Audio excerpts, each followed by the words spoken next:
Good morning, good afternoon, good evening, wherever you have joined from. Welcome to the Easy Redmine version 11 webinar. Thank you very much for joining. My name is Lukáš Hubka. I'm the head of channel sales at Easy Software. Today I will have a guest. I will have Robert, our quality manager, that's going to walk you through the changes in version 11, but that's going to happen in just a second.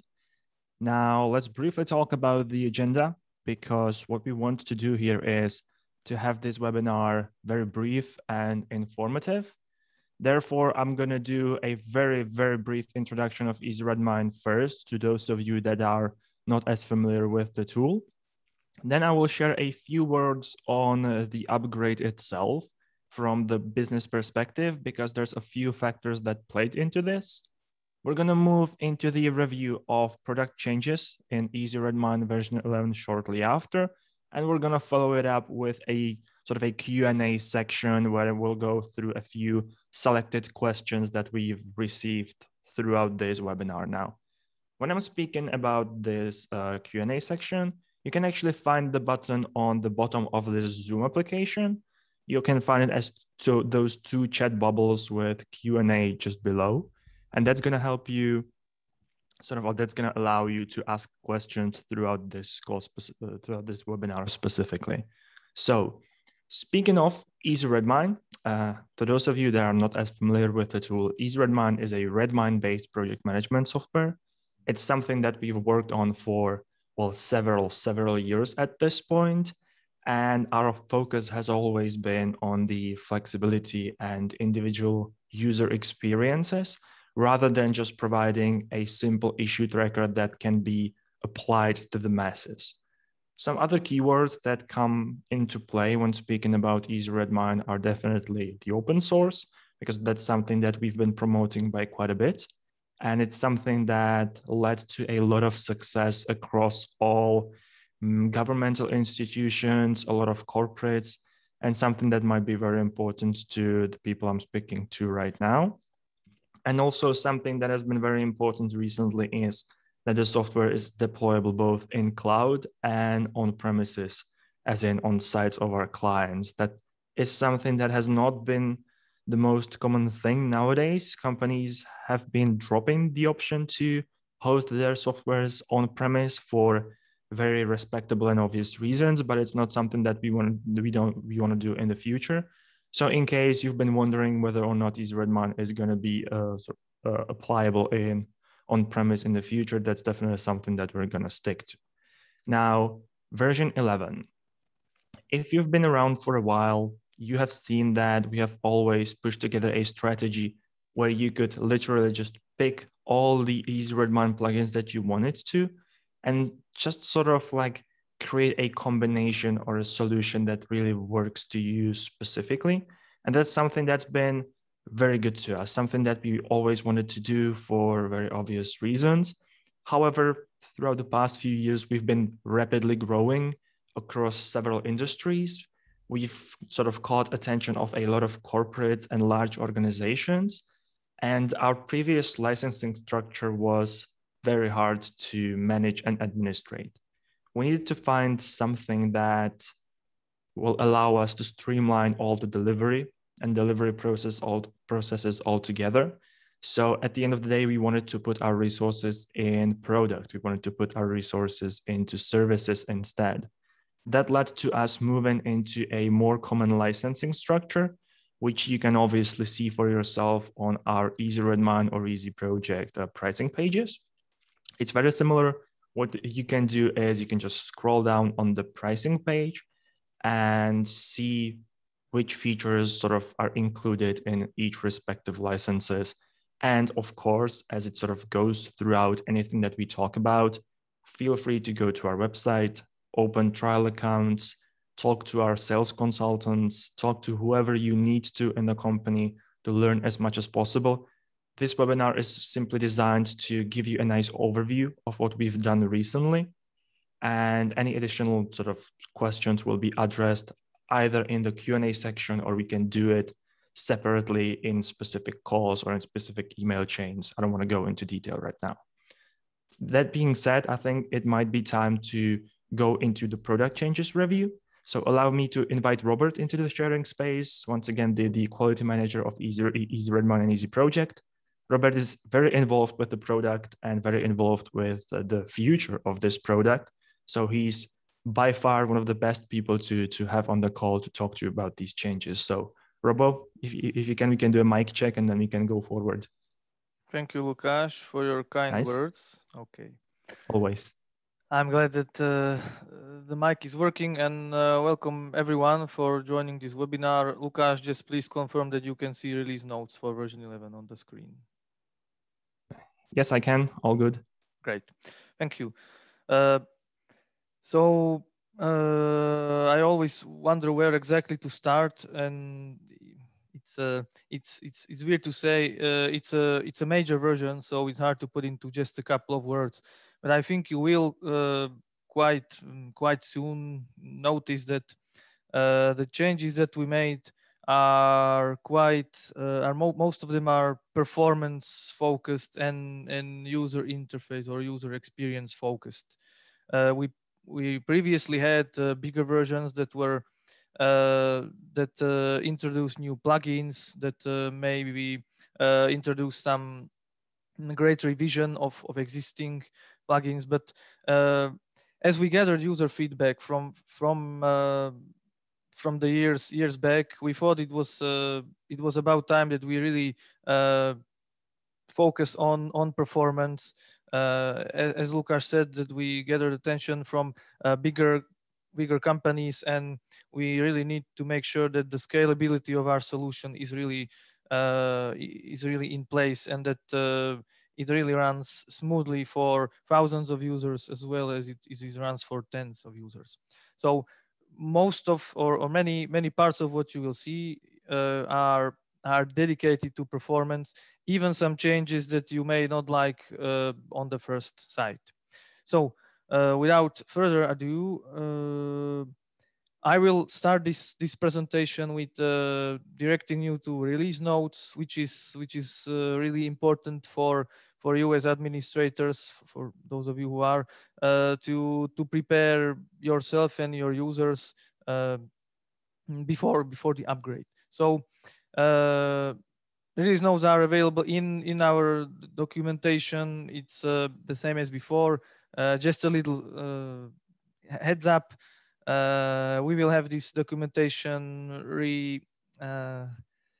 repackaged, and it will be in one place.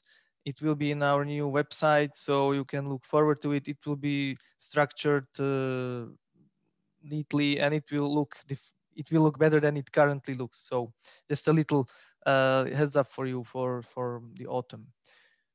The first thing that I wanted to share with you about the changes in version 11 is the focus on the supported technological stack. In previous versions, we tried to be flexible and try to support many technologies which are not always compatible, and it kind of retoured our focus from what is important, and the important thing is functioning, stability, and performance of the application. That's why we made some hard decisions to drop some of the previously supported technologies. The hardest one was dropping support of PostgreSQL, which may be for some of you a big issue, but in order to optimize the application and the database performance, we did have to make a decision. The decision was on Percona, which is actually a performance-oriented distribution of MySQL. So it is nothing to deprecate. Quite the opposite. We tested some migrators or some converters from Postgre to MySQL, and we added those results and those tips into the knowledge base, so you can find them. If you have any questions about these, any issues, we have our server experts to help you with these. So the most exciting part in the technological stack is that we will be supporting Ruby 3 in the coming months, which is another part of the performance boost that is going to be implemented. To continue further, of course, many of you probably already checked how the new application looks. So this is just an example in the logging screen, but really when we go into the application, the main layout has changed. You can see new task button new button ever present. It doesn't contain only tasks, but other things as well. There are various different tweaks. We also made changes in the sidebar, which really needed some refresh, and it is also a little bit more mobile friendly than it was before. There's nothing really to talk about here directly in the design change. You all can see it, so nothing more for me to tell. It's just we this is one of the major parts we needed to improve the look. Going further, one change that is we would like to say killer feature, if it was politically correct, is let's say are the dynamic filters. This is a whole new this is functionality that completely replaces the previous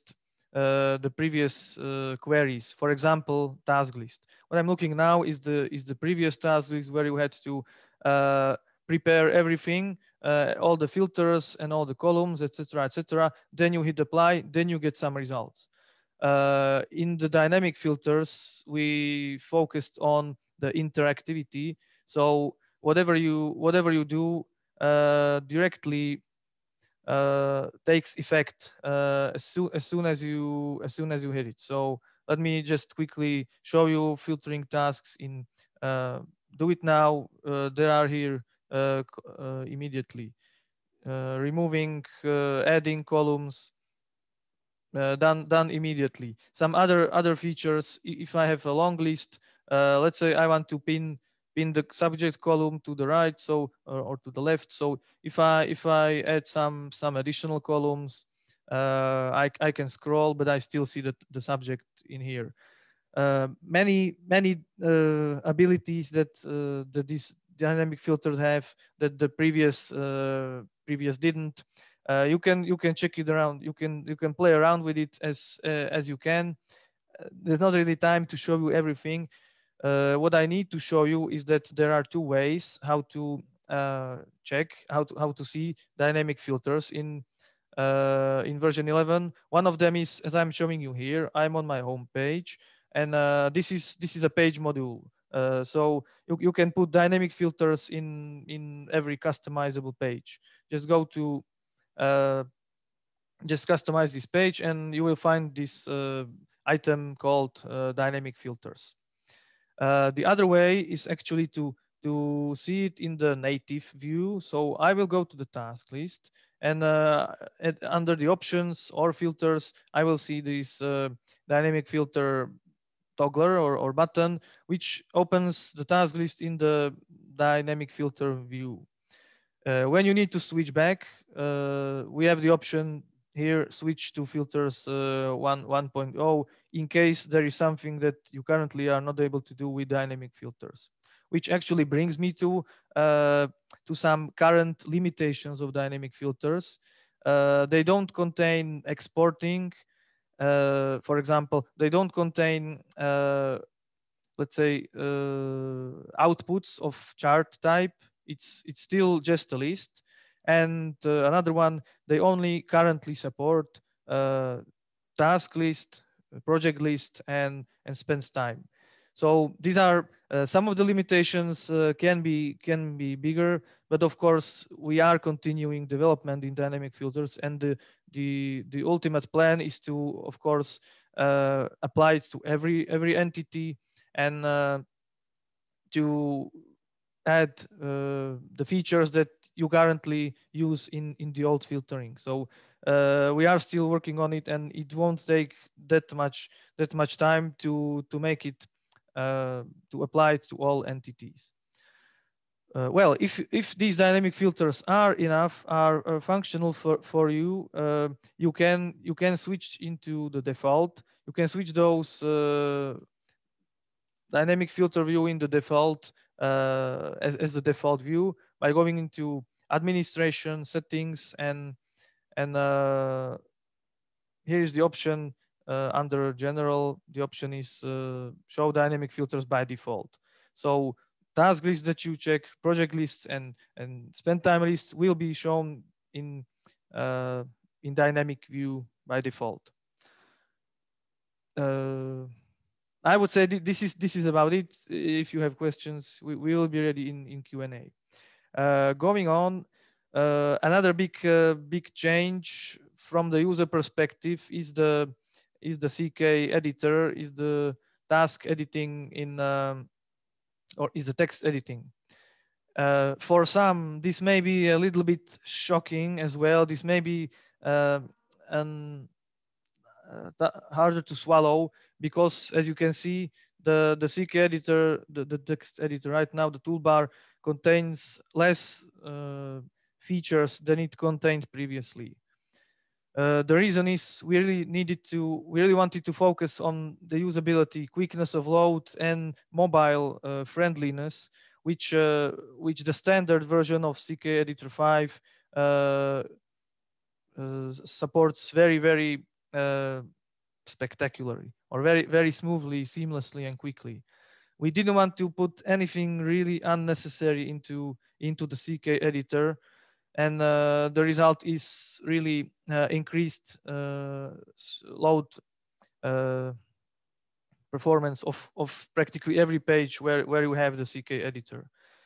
Just a quick hint. In the old one, in version 10, we had patches over other patches, which in fact caused the editor to load 3 times, which was really unsustainable. That's why we needed to make, again, tough step, hard decision. Maybe it will take some time to get used to, but it really is a step in the correct direction, because this is what actually is really enough. It's the 90% of what you really need. Just to show you in the mobile view, for example, this is how nicely it looks. It's not button under button. It's not 7 rows of buttons. The other are hidden under more. So really, this is again performance based and user experience based decision. Moving on to another part, which is actually a brand new feature called stakeholders, and it's something that was also missing from the core of the application previously. It's actually part of the project management standards, so that's why also something like a must-have. Stakeholders are, let's say, minimized or simplified database of contacts. It's practically of people who have something to do with the project. Maybe the project members, but they are in the application, so we already know that they are there. But it may be some external colleagues who I'm sorry, who are not in the application. Previously, you needed to have a full-blown context plugin for this. In version 11, we are merely we put the simplified functionality to manage stakeholders. Here's an example. Stakeholders are project module, because they are relevant to specific projects. I can see the most important information about the user. The difference between add stakeholder and new stakeholder is is described in the release notes. But the first one actually searches the stakeholders from the whole application and adds them into this project. So the first one goes through existing stakeholders. The second one allows you to create a new stakeholder and automatically, of course, links them to this project. So this would be the stakeholders part. In case this is not enough and the contact database must be somehow more sophisticated, then we will be introducing CRM 2.0, which will contain full-blown database, contact database as well. Okay, moving to the next topic, which is a little bit more technical one, and that will be SSO. You will find it under administration, and there is a separate item SSO. I went directly to it, and here are points which some of them need clarification. We put all in one place, and in release notes, and I will show it to you from there. It's clearly distinguished which belongs to which. The biggest news is that Easy Redmine 11 supports Azure AD, which is of course one of the major Active Directory players, and many of our clients use it. Probably many of you as well. So this we do support it. There is a separate SSO documentation about how to fill in and what to fill in. I am not able to show it to you today, just to at least run over. So of course you can authenticate into Easy Redmine by Azure AD. There's one part. Another part is OmniOut 2.0, which actually works in both ways. If you have a different application supporting OAuth, you will be able to log into that application from by credentials from Easy Redmine. On the other side, you can also log into Easy Redmine by credentials from a different application. So it works both ways. It requires some configuration in case you need, in case you find this useful. We can look at your particular requirement with support. We can verify whether it would work or not. Finally, just something to avoid possible confusion. We have Kerberos, which is there, which is nothing new. We had it even before version 11. Just it was well, we just put it in the same configuration. Kerberos is not really widely used, and we implemented it for just a handful of clients. But it makes sense to put it here since we know that it works already somewhere. It's just very hard to configure. It's done on the server side. What you see here, just the two inputs are nothing. These are just the final touches. But you probably are not using Kerberos. I'm almost certain of it, so no need to go into more detail in this part. Let's check to another topic, which is again performance based, and it's something that many of our clients, or well, it has been an issue for a while, and that would be exports. If I have a list of 900 tasks, or let's even remove the filters, and maybe we will have more tasks. If I would be almost 1,000. If I export a large list, and in the previous version of Easy Redmine, in version 10 and below, it would some really big lists would take resources from the server and even slow down the application for other users as well.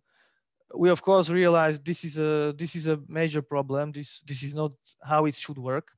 That is why we introduced something called asynchronous exports. You can enable this in administration, in the global settings in general, and you can say from which number of tasks should the async export be triggered. What does it mean technically? It means that if I set 500 tasks here, it means that when I try to export this list, which has 999 tasks, it would be done in the background. So it will not take any resources and it will not limit myself or any other of my colleagues in the application. It's not very easily to implement technically, which is why we only have it in version 11 and didn't introduce it previously. But it is really something that many of you, especially those who do some quarterly or monthly or even yearly reports, and you need to export them, and then this is a great addition for you guys. Just to show you how it looks, when I hit export and the async export is triggered, I will get redirected to a page, and after I refresh, okay, I can see the status is done, and I can download it here. You don't need to refresh the page. You can go and work on anything else. If you have 50,000 of items, it will take longer, and you don't have to wait on the same page. If you can continue to work on your tasks until and when the export is finished, you will receive an email notification. So that's it. That's nothing more to say here. I hope this feature will really eliminate every or many of the performance issues that you might have had when doing some bigger reports, some bigger exports. Maybe just a little side note, if you are going to try this on a trial application, due to the trial limitations, there is no the asynchronization doesn't work because it requires Sidekick to run. Which means if you want to test this with some larger data, it is not a problem to contact support, and they will prepare you an application on let's say trial production server where of course this async export will work correctly. Just if you try this on a trial, if you start a trial from our web, this probably won't work for you. So please do not curse us at the time. Just write to support that you would like to test, and they will prepare your application where it works. Okay, another part which I would like to continue with is are the task notifications. We had feedback from lots of clients about overflowing of the mailboxes. Because many notifications were generated. There are some settings in the application which where you can limit some notifications, but that they don't work universally, and you still may not want to disable notifications from status changes, for example. So what we introduced are grouped email notifications, so-called, which actually means it's hard for me to show you in the application. So I will just have to explain it to you. Whenever the notifications are triggered every 15 minutes, again, based on Sidekick, which is a background job. You make various changes on a certain task.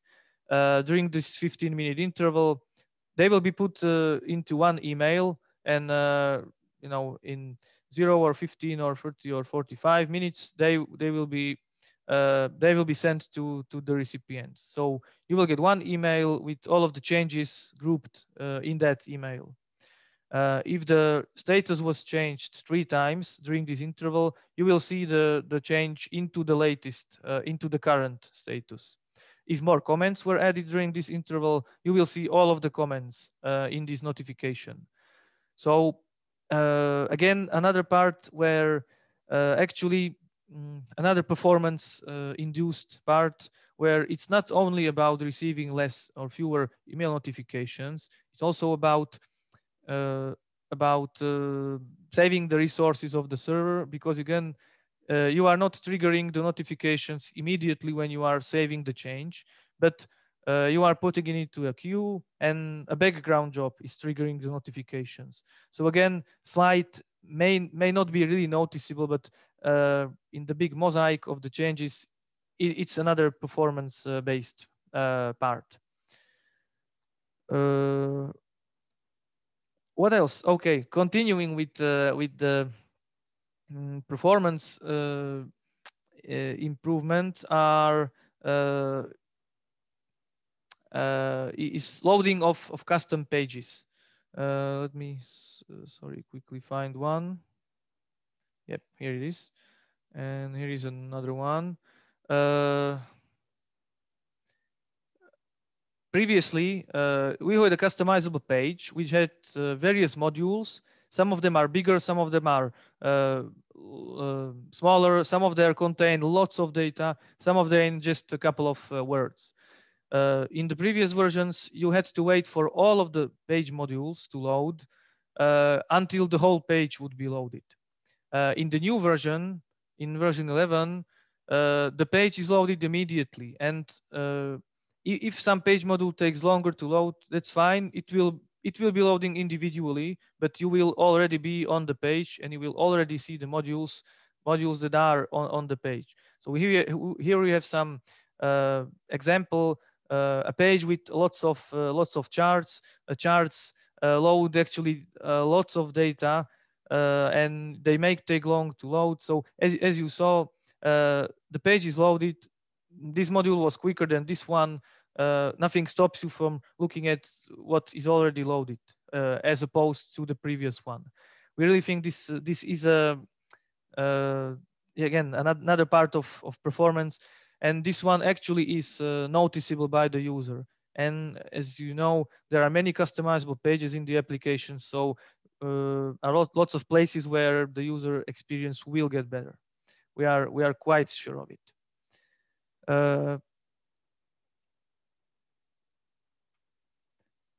We had okay, since we are in the topic of page customization, there is something that I would like to show you. It is written in the release notes, but I still would like to inform you about it, because this is something that after upgrade you may find somewhat troubling. So just to prepare you, we had page modules, project information, project description, and another page module actually, project information. We needed to make this a little bit more understandable, which is why we kind of reorganized these three page modules. If I go through them individually, we had a module called project description. The project description actually shows the description of the project currently. It's this part when you create a project, you enter a description. Previously, and this was the confusing part, it also contained custom fields and custom fields of the project, which was not really well understandable, and for a good reason, and not really intuitive. So project description from version 11 contains only project description. Now, if you want to see on your page, on your project overview page, information about the project, the fields of the project, you can add the module project information, where in fact you can choose which attributes of the project you want to see. So both native and custom fields, or just native fields, or just custom fields. That's simple as that. Previously, this module was not really configurable, and yeah, that's it. I don't have any more to say. Project information, and you can select which project information to show. And finally, we have the module project controls, which is actually a previous module that already existed, but it was renamed because we didn't want to have two project information modules. So project controls is the older one, which you may already have in your on your projects, and it contains in addition to some basic information about the project, it contains these buttons plus tags. So this is just a renamed module, in fact. I know that this may seem like I went into a little bit more detail for a webinar, but it was important for me just to tell you that just to be prepared for this kind of change, and so that you know when your users think they lost something, you will know how to solve it quickly in the project overview page. Okay, we are almost at the finale, so just a few smaller things that I would like to share with you. An important part is support of OAuth in help desk, in connecting help desk into mailbox, which is hosted, for example, by Google or basically by any other server that supports OAuth. Google Mail actually, if they haven't already, they should be ending support of regular user and password and authentication from outside applications, which is why you may need to reconfigure it for OAuth. The form is of course a little bit more difficult and kind of well, it's more complicated because of the logic of the authentication. However, we do have it. Documented in the help desk documentation. Mailbox settings, and we do have it even with some examples how it looks in Google, and what should you add where from Google settings, and even from Microsoft settings. So the help desk documentation is updated according to this OAuth ability. So yeah, it's not only for Google, but as I said, other servers may require it as well. Definitely, Microsoft will sooner or later be using this as a sole supported method of authentication. So help desk in version 11 supports this. Now the last two little parts, just like for a smaller taste, but yeah, just to say that we continue to comply with project management standards. In the Kanban board, we added actually quite a desired feature of limiting the number of tasks for each Kanban state.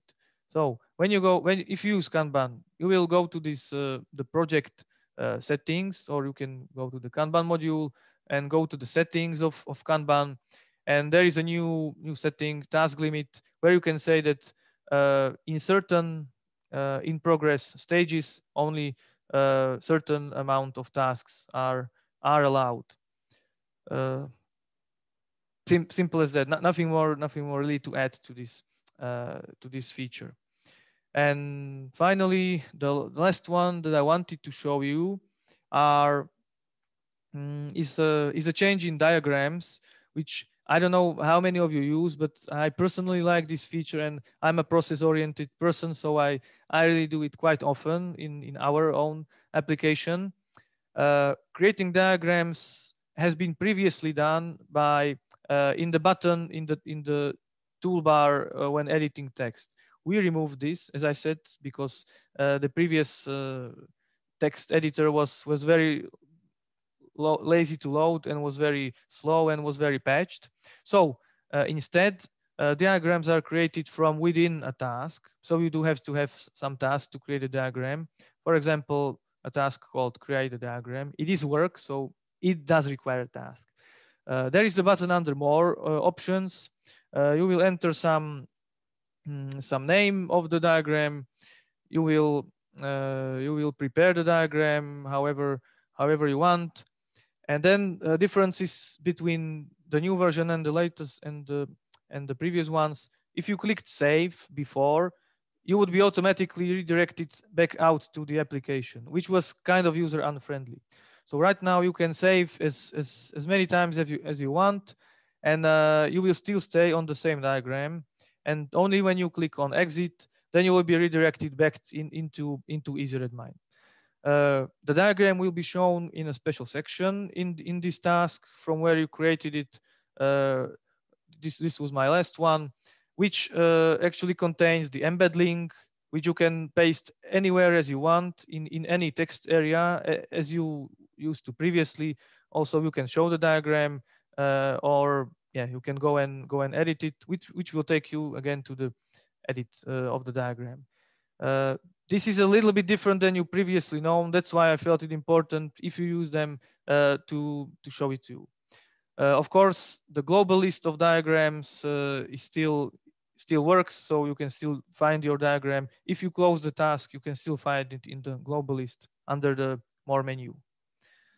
And from my side, I think I exhausted many of you with my quick talking, and sometimes with my hiccups. So this will be enough for me, and I will be eager to answer your questions. So back to the studio, Lukáš. Yeah, info are always necessary. So thank you very much for this one. Yeah, we do have a few questions in the Q&A section. The first one would be by Alexandru, asking, can one create relationships between the stakeholders?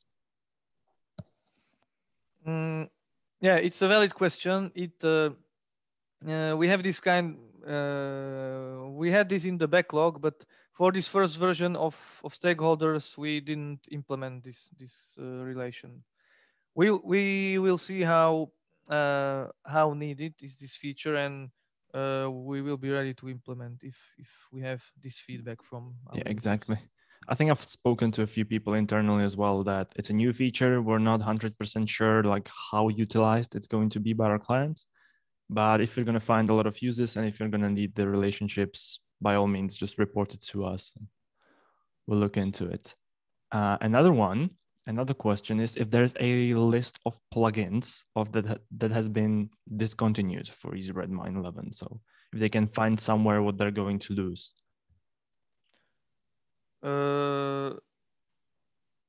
Yes, I'm sorry. Yeah, I believe it is in the. Sorry. Yeah, the release notes are long, and yes, we have it in the same article in the release notes which plugins are discontinued. One of them is chat. Chat, as we found, was not really used by our clients, and it really took a lot of server resources. So it was a part of performance decision. Another part is cash flow, which is part of the budgets. Budgets remain, but the cash flow part again was not really optimized. It was very slow in case you had lots of projects, and we decided to prepare in cooperation with our partners a bigger budget solution, which will contain cash flow as well, which will be introduced in the coming weeks or months. I already saw it working in release candidate, so it's all almost upon us. And then there are others which you can check. And in case of any specific questions, we will talk to you about your individual issues with any of these plugins. So yes, the list is in the release notes article. Speaking of chat, there's so many good tools out there. So our recommendation for the future will always be just implementing what works for you. This is something that we have done, and this is something that we are also happy to help if you'll need some assistance from our side. And then there is one more question in the Q&A section from Rakana, and that is, will it have a feature like connecting with SVN or Gitbit in the future? Well, this is something that I purposely left out from the presentation. Well, We here do it have is. a more advanced integration with certain repositories. We currently focus on Git, and this new plugin will be uh, is tested and works currently with GitLab, but it is written in a more general way, which means that it will be applicable somehow to other code Mhm. repositories. Uh, this is a topic that will have its separate communication, and you will be informed about what it does and how it is better than previous the standard Redmine based Git or repository connection. Mhm. Do you see the Q&A section, Robo, by the way? Because there's one Uh, more and it's a longer one. okay. I will check it from Andrea. Okay. In the meantime, I'm going to read it. It's a question by Andrea. And she's asking if the new CK editor will implement any auto completion of task or issue numbers, users, other entities, which I'm not sure I Uh, 100% understand personally. yes. Yeah, good question, Andrea. Yes, it currently supports searching in tasks. So when you put this hashtag, as it's currently called, and start writing the number, it will search All in the right. task. So yes, we have this. Uh, Oh, yeah. it also supports mentions. So start working on start typing at and the username, and you can also autofill in the mentioned person. So yes, Nice. this is there. Currently, about other entities, we will actually see what is mostly used and what is required. We didn't want to put all entities by default because we really like to see from feedback what should be there, and we wanted to keep as standard as possible before making uh, some interferences from our side into the editor. All right, nice. So if from looking to the Q&A section, that's about it at this moment. Now, once again, we're definitely welcoming any questions, whether that's on this call or after. From my side, I want to thank you again to everyone that joined. I know that speaking about such details can be sometimes not as interesting if it's not something for you, but in either case, it's very important for us to share this because we've been working on this for a long time. I'm going to just repeat that we definitely encourage you to start trials on our website because that's the place where you can test all of these things. It's also the best way to connect with our consultants, book demos, get presentations, and just start talking to us because I personally and Robo as well, I assume we understand that the software is not something that you're going to learn in 24 hours. It's something that you have to live with for a little while, ask questions, and that's what we are here for. Keep sharing all your feedback with us because the fact is that a lot of our changes are always based on what our clients and business partners sort of keep telling us. And with that, I believe that's everything from my side. Robo, is there anything you want to add, or can we close this out? Lukasz, just please check Claudia's questions, which were put into chat instead of Q&A. So I suppose you can answer Claudia individually. Just All right, less all less right. part. We'll take a look at that as well. Yeah, thank you. And then again, enjoy August. Have a great rest of the day. I hope it's nice weather wherever you have joined from. So enjoy the rest of your afternoon. Don't sit by the computer all day because it's not healthy. And have a great day, everybody. Thank you, Robo, for doing the presentation. It was nice talking to you all. Have a good afternoon. Bye Bye. bye.